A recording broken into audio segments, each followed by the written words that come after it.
Welcome to Tony at 12. I'm Tony LeBlanc, and today I'm in conversation with John Bullard.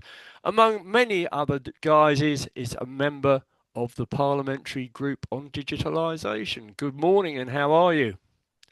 I'm very well, Tony, and very good to be talking to you. Thank you. That's great. Okay. How did you get the appointment to the group on digitalisation? Well, I would be a little cautious in saying it's a formal appointment in these things. It's really that I've been in the business, sounds rather dry subject, but in the business of digital identity and banking and trust for much of my business career. Yeah. And of course, as that becomes more and more mainstream in everyday life, particularly into the world of Westminster, then I find myself quite easily drawn into the corridors of Pugin's palace in Westminster to make certain that we keep the conversation vaguely related to reality. Okay. Well, there we are. So, you do have a bit of input there, obviously, which is good. So let's start off, John, with the plan for digitalised identity cards. Looking at it, Blair tried to do this, didn't he? Yes, he did. And Yes. that would have been a paper one, not a digital one. That was the original context. Yes, Mm. yes. Um, it is beloved, was a beloved project of Tony Blair, and has been kept very much kept alive by an organization called the Tony Blair Institute, Right. TBI, as it is Yeah. trendily known. Yeah. Yeah. So from that point of view, whilst he retired as prime minister, he didn't go away, and it seems that he's still involved in trying to work things in the background, as it were. Very much so, yes, and not just in this country. The Tony Blair Institute it has a finger in all sorts of unusual pies, and is I mean one of its major funders is a very large player in Silicon Valley, which makes you again you must Yeah, ask makes you yeah, think. yeah. I mean, with a digitalized situation, John, obviously they can almost track your movements and, sort of butt into any conversations you're having and everything else, I guess. It all smells a bit of the Soviet Union to me. Well, it is quite frankly, and we've got years ago when the National Health Service was created, 1948. Data, such as it was held on bits of paper, Mm. card files, and those sorts of things in your local surgery. So, to the extent that the state funded the National Health Service, the data relating to that service, by and large, stayed within your local GP, for example. Of course, along comes the computer, quote unquote, and digitalization. And we now have data that is global, that is vast quantities, that moves instantaneously, relating to every single walk of life. And there is a big question mark to ask oneself as to whether that the custodianship of that data is necessarily held by best by any one organization, particularly the state. So at the moment, obviously they've got tabs on us with passports and things like that, and entering the country through the e-gates and everything else. Isn't that sufficient? Well, it depends upon what you expect the state to do for us. And if your prime role of your view of the prime role of the state is to protect the realm and its borders, then the application of that passport, which is an identity document, it says inside the front cover that His Britannic Majesty requests and commands, or whatever it is, Yeah. that you allow the bearer to go through the port, and that's the application of that piece of identity, and it works very well. And it's exactly right. The British passport is a valued and trusted document globally, and it's used for lots of other purposes by the holder, but obviously the state takes no responsibility and no liability if you're using it, for example, to say that John is John when you open a bank account Yeah, or open an account with British Telecom. yeah. But fundamentally, the British passport is a good, solid, trusted document. And of course, the extent to which it has become digitalized through e passports and all that sort of thing, you're perfectly right. It keeps a track on where you if you go out of the country and when you come back in. But you could say that actually a paper passport did pretty much the same thing. Very much so. So, obviously, when this news came out a couple of weeks ago, there was a lot of opposition from the public, and nearly 3 million people have signed a petition, basically objecting to the concept. That should tell the politicians something, shouldn't it? Well, I think it should. I looked this morning; it was just coming up to 2.9 million, Yeah. and so I suspect it will be through the 3 million before long. And it does beg the question, really, whether politicians, when they come up with these announcements, whether they've really thought through the ramifications of what they are saying. And Mm. 3 million people is an awful lot of people who don't fancy this idea of the state owning all of their data, which is essentially what this is all about. And, you know, of the 3 million, obviously they're, if you like, sort of computer savvy in terms of the fact they've been able to pick it up. I bet if you sort of had some other means of actually trying to assess it, it'd be more like 6 million. Oh, and more if it was Yeah, articulated. And there are several, there are one or two leading politicians who, who at the moment who have every intention of articulating it so that everybody can understand what this is really all about. But you're yeah, quite right. yeah. So, I'm a bit confused as to where we are here because Starmer announces it, what, a month, 6 weeks ago. He then seems to back down for a while, but it seems to now be back on the agenda. Would that be correct? Yes, I mean the purpose he announced it for was it will control illegal immigration, and of course it very quickly became apparent that this was a complete fallacy. And I think whoever told him to say that, or unless he thought of it himself, I don't know, but really do take the public for complete idiots that somehow something held on a smartphone saying that John really is John is going to deter a young guy coming from somewhere in Southeast Asia or the Middle East across the channel. He's going to come regardless of Yeah, whether or quite. not there is a digital identity on some smartphone. He'll throw his existing smartphone into the channel Yeah. um, and will reinvent a new identity. Indeed, as we saw, I think it was only yesterday when that guy was convicted for threatening to murder Farage. Yes. He had a number of different names depending upon where he lived. Yeah. So this whole idea of some state digital identity to stop the influx of illegal immigration is just doesn't stack up.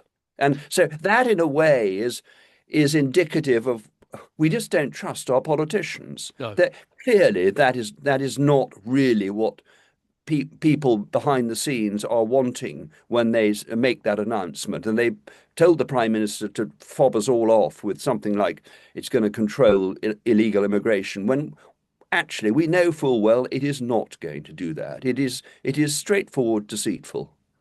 John, if this actually comes to pass, where does data protection fit in, or doesn't it? Well, it's a good point. It depends where it's part of a much bigger tapestry of which legislation does data protection sit under, and to what extent are we still subject to European, i.e. EU legislation? And that, of course, is a part of a much bigger debate of when the UK voted to come out of the EU. The fact of the matter is, we are still, to a large extent, legally and under laws like the ECHR, we are part of it. So, by definition, data protection is a very fraught subject on this, and there's a Because lot of no clarity on it. because no, at the present time, the Data Protection Commission is what, a sort of quango, isn't it? So Yes. it is involved with government interference, but they would claim that currently they're operating on a level playing field.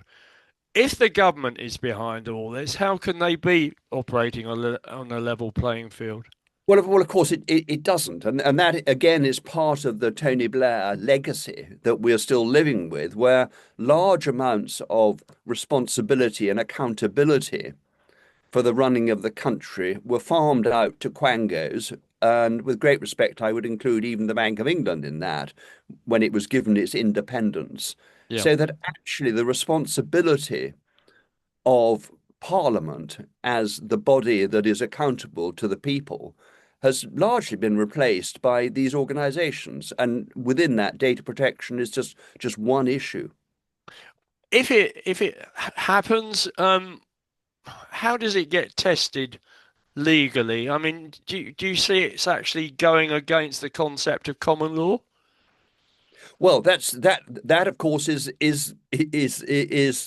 to be to be decided, and I think personally think it's a long way before anybody presses a button to say let's do this. I simply don't see that the country when they realise what is at stake here, that as we said earlier, that people will put up with it. So I think before we die, I mean, it must be common law based. If it's not, we have a real problem. And you know, a lot of all of the work that I've done in with financial institutions and digital identity over the last 25 years, it has relied upon common law and the law of contract, dispute resolution, and all those sorts of things to manage the liabilities that sit behind this.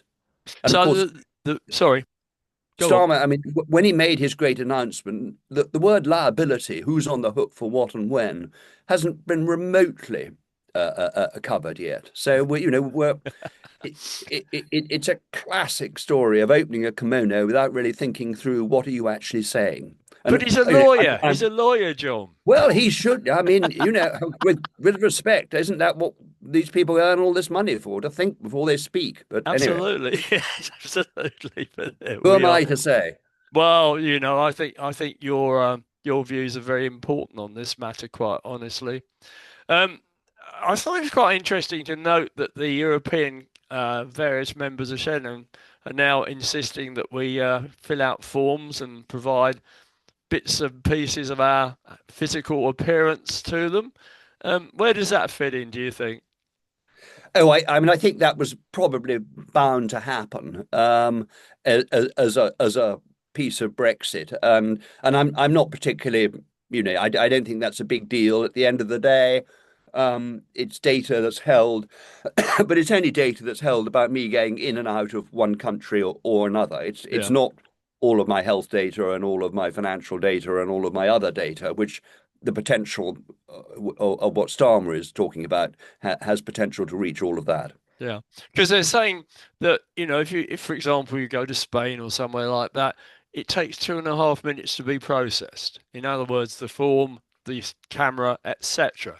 But the trouble is, if you're on a plane holding 250 people and you're at the back of the queue, I mean, again, I mean, to be fair, this is not a direct response. It's not directly the issue that the Prime Minister raised. So no, it's tangential to it, but yeah. it's illustrative of how this stuff can be, if it's badly handled, can have ramifications that people simply haven't thought through.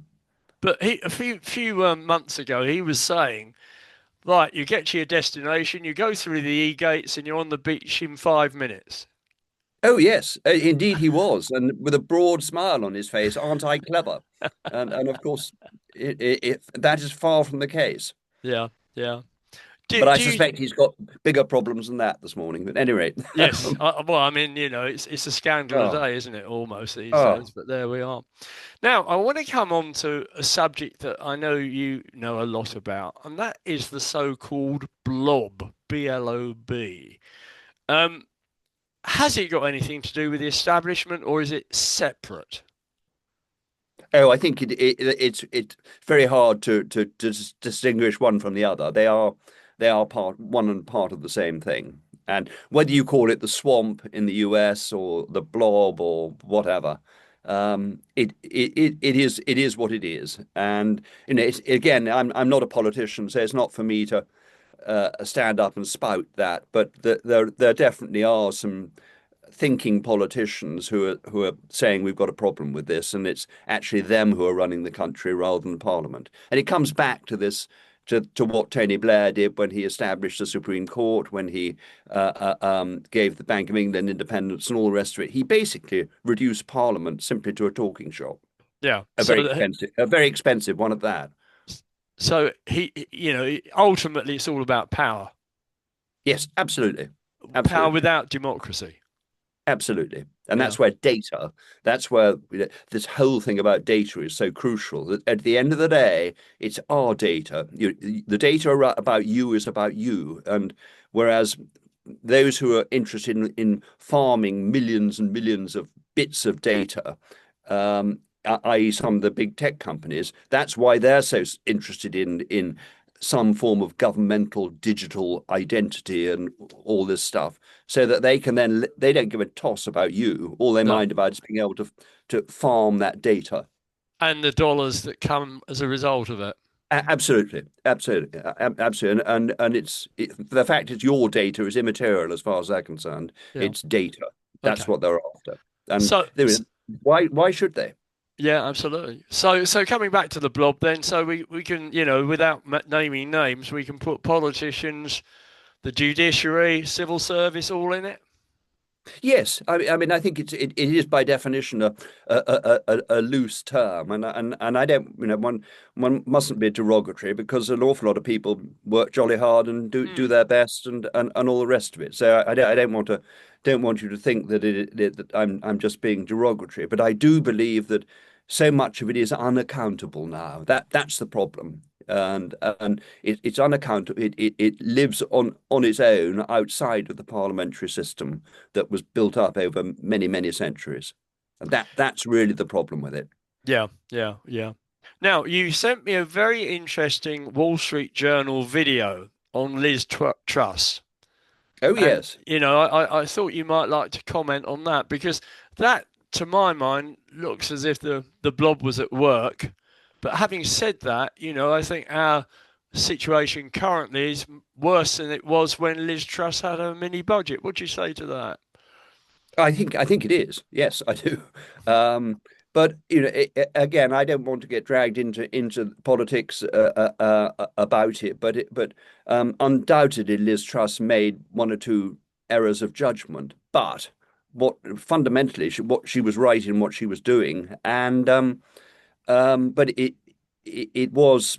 There's no doubt that the media, particularly mainstream media in the UK, really did take her to bits, and that was really what basically led to her downfall. But But also, I thought the way the Wall Street Journal, because the Wall Street Journal is not UK based, I yeah. thought it was a much more objective perspective on what actually happened and why it happened than what we've been fed by our own mainstream media. And that's really why I sent it to you. Yeah, yeah. But none of the mainstream broadcasters in the UK have actually put it out, have they? No, that speaks volumes. Why haven't they? Why have they not? It's a very interesting, informative 30 minutes. Yeah. But it seems to me absolutely as if you could stick the media into the blob as well. Oh yeah, indeed, yes, I think it's a recognised fact that the BBC, etc. There is a element of that there. But And again, it's not really for me to, I'm not a politician. no, There's no, nothing no, I can no. do I about just it. like I just like your personal thoughts on these matters. But without any doubt at all, Tony, there is that element within institutions like the BBC. Yeah, yeah, yeah. And it seems that the more you look into that particular organisation, the more wokish we see it, and we see also that some of the reports, which are allegedly verified, don't necessarily stack up. And it comes down to all of the really the context of this entire conversation is that of trust. Who do I Mm, really trust? mm, And if things go wrong, what recourse have I got? And things will go wrong. And so when we talk about digital identity and this kind of stuff, what we were trying to do with financial institutions way back at the beginning of the internet journey was to build a liability model that actually institutions like banks could hold data, whether it's money or data, about me, and I would have choice as to which institutions held what, which suits me fine. And then if there was a problem or if there was a need to exchange bits of information about me, with a third party, then there was a liability model behind it that basically makes certain that if anything did go wrong, there's a proper dispute resolution process and all other things that sit behind it under common law. And yeah, that to me, when we started out with the internet, was a very, very sound proposition that a few people came up with in the banks. And as I think I sent you, we even had Alan Greenspan, who was then chairman of the Fed, say, yes, banks, this is a good thing. You should be doing this. mm, And it's not very often one has a bit of paper signed off by the chairman of the Fed, particularly a man of Alan Greenspan's standing, saying, yes, this is a good thing to do. And yeah. then lo and behold, here we are 25 years later, listening to a prime minister talking about some form of digital identity on a smartphone. I mean, it's bizarre to say the least. Does do you think the Blob is into two-tier justice? Again, that's more of a personal Yeah, opinion, all of these a are personal political opinion. opinions. Yeah. And yes, I mean, there's no doubt about that. Of course, there's lots of illustrations of where, and it's not for me to comment on them individually, but you only have to listen to some of our leading politicians to talk about how sentences are dished out to one set of people and not to another, and so on. So, of course, there is an element of this two-tier approach in so much of our life today, particularly in mainland UK. But it's really scary, isn't it, really? Because, I've always thought, well, you can put up with the politicians, they probably don't tell the truth the whole time or anything like that. But I always thought the judiciary operated on the basis of a level playing field and justice was dealt with everyone on a fair and equal basis. And, without mentioning cases, which we're not going to do, it's quite clear this isn't the case. And it seems that, certain judges seem to be members of the Fabian Society who, about as left-wing as you can get. Yeah, and that is true. And I was talking just last week to a senior judge actually at a charitable dinner, and he was saying that life is getting pretty unpleasant because people are starting to level accusations directly at judges, Mm, and um, and that again is part of if you set up something like a Supreme Court outside of the governance structure of Parliament, then by definition, you have to point the finger at the Supreme Court. When the judges were integral to the actual day-to-day operation of Parliament in the yeah, Palace of Westminster, yeah. that was the forum where you could debate, you could argue, you could say what you wanted about the judiciary within a parliamentary environment. And what has happened over the past 20, and that's where someone like Ben Habib knows far more about it than I do. But where what has happened is that these quangos, including the Supreme Court, have been established, and they are accountable to nobody. So by definition, people will start blaming them and the judges therein, simply because they've got nowhere else to blame. Whereas in days before, when it was a parliamentary issue, you could discuss it within Parliament. That was what your parliamentarians were there for. So, do we still have law lords? Good question. I suppose they exist. The answer is Yeah. I don't know offhand.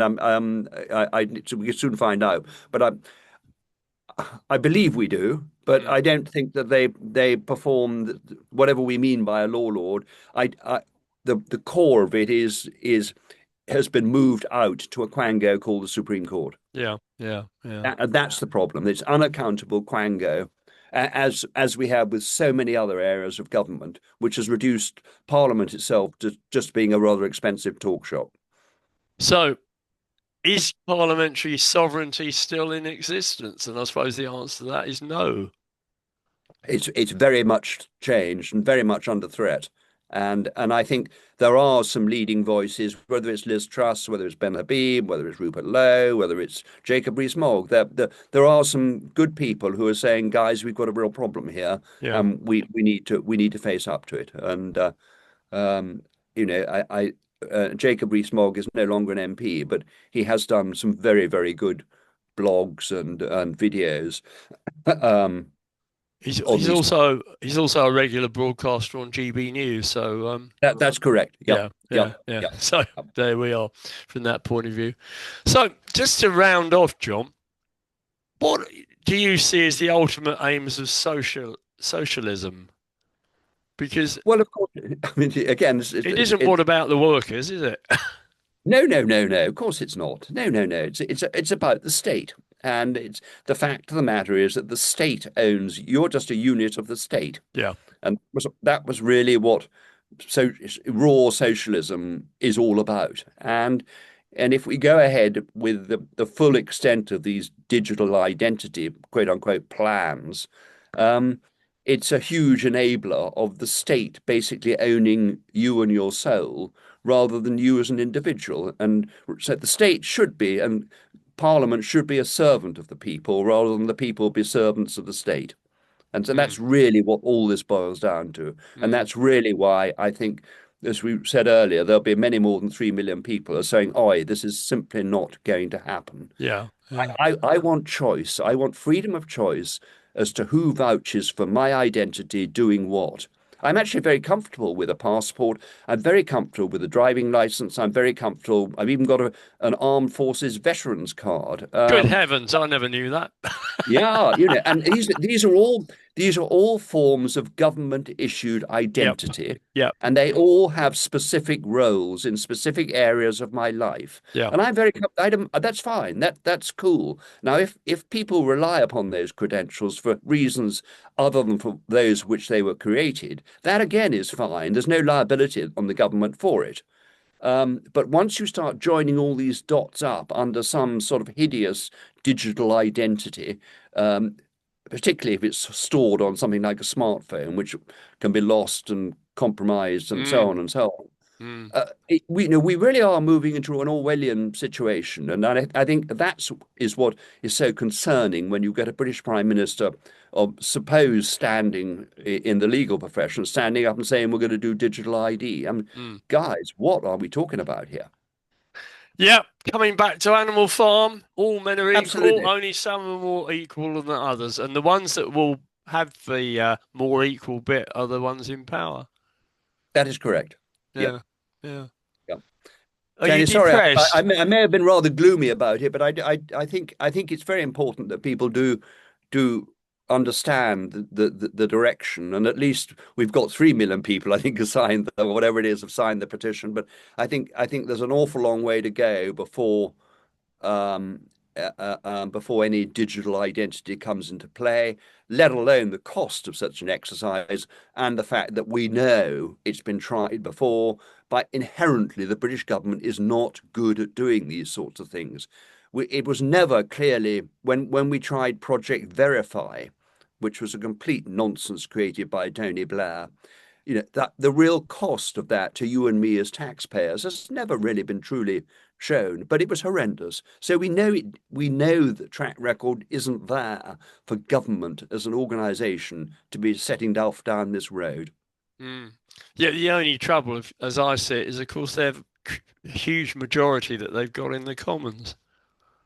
Yeah, even so, I think that will I think there'll be more trouble before something like this happens. I think Mm. that majority, Yeah, it is huge. It's a big problem. But I don't think this. I don't think that they're going to be able to launch anything to do with digital identity very quickly. I think once people get their heads around what this is all about, there will be much wider uproar about what the hell is going on here. So it could be Starmer's poll tax moment. It could easily be. Yeah. It could easily be his downfall. Mm, Yeah, mm. particularly when when he lays claim to its core purpose is to stop illegal immigration, when we know perfectly well that is simply not true. Mm, mm. So, with that note, Sorry, I'm not a politician, but no, but you put your points across very well, and I'm sure a lot of our audience will really enjoy this one.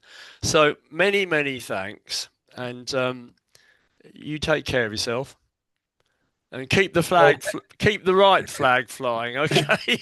I Not will the do red that, one. Tony, and very much hope to come and meet you folks in face to face before long. A lovely part of the world. We hope to see you. Take care. Lovely. Thank Bless you. you. Thank you very much, Tony. Bye Cheers, bye. John. Bye.